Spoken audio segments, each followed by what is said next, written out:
ચાલો મિત્રો, વાનેચા ફેમિલી વોકમાં આપનું હાર્દિક સ્વાગત છે।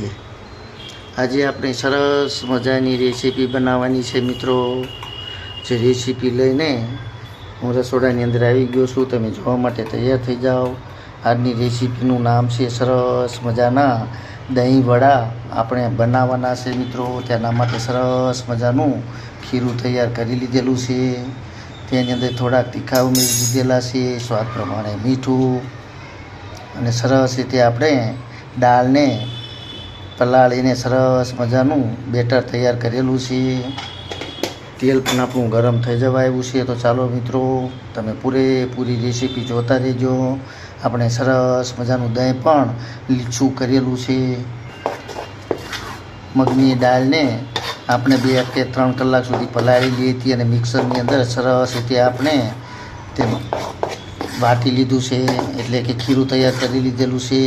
તેની અંદર આપણે લીલા મરચાં થોડાક ચટણી કરીને ઉમેરેલી છે, તીખા ઉમેરેલા છે, સ્વાદ પ્રમાણે મીઠું છે, અને દહીં પણ સરસ રીતે આપણે થોડું ગળ્યું કરીને લીછું બનાવી લીધેલું છે। તો ચાલો હવે તેને તળીને સરસ રીતે પહેલાં વડા તૈયાર કરી લઈએ।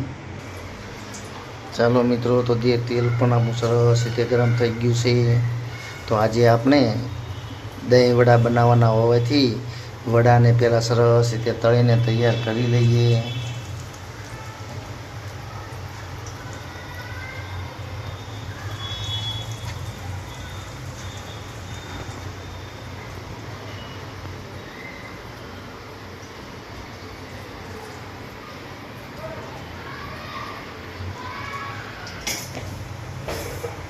સરસ મજાના આપણા વડા તૈયાર થઈ ગયા છે મિત્રો।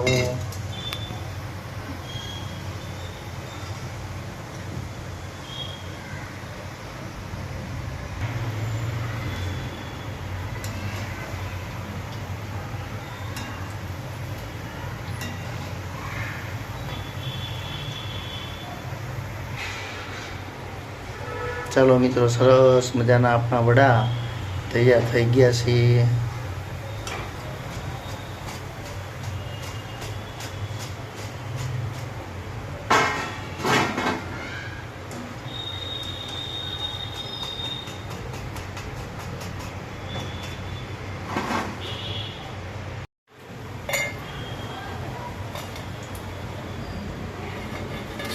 ચાલો મિત્રો, તમે જોઈએ છો સરસ મજાના આપણા દહીં વડા બનાવવા માટે આપણા જે વડા તૈયાર થઈ ગયેલા છે તેને પાણીની અંદર 2 મિનિટ સુધી રહેવા દઈશું।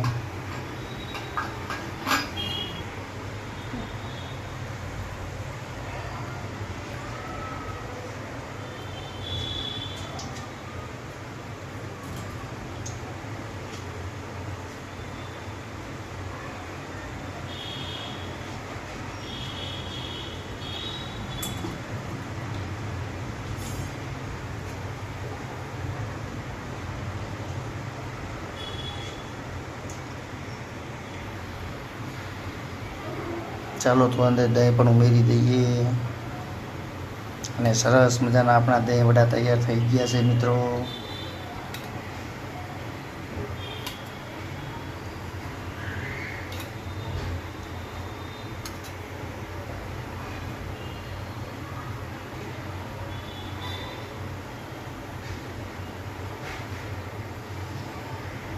તો ચાલો મિત્રો, તમે જોઈ રહ્યા છો સરસ મજાના આપણા દહીં વડા તૈયાર છે। જોતાં જ મોઢામાં પાણી આવી જાય તેવી સરસ મજાની આપણી ડીશ તૈયાર થઈ ગઈ છે મિત્રો।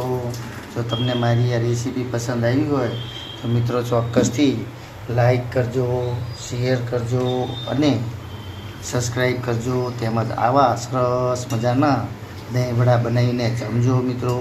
જય યોગેશ્વર ભગવાન, જય માતાજી।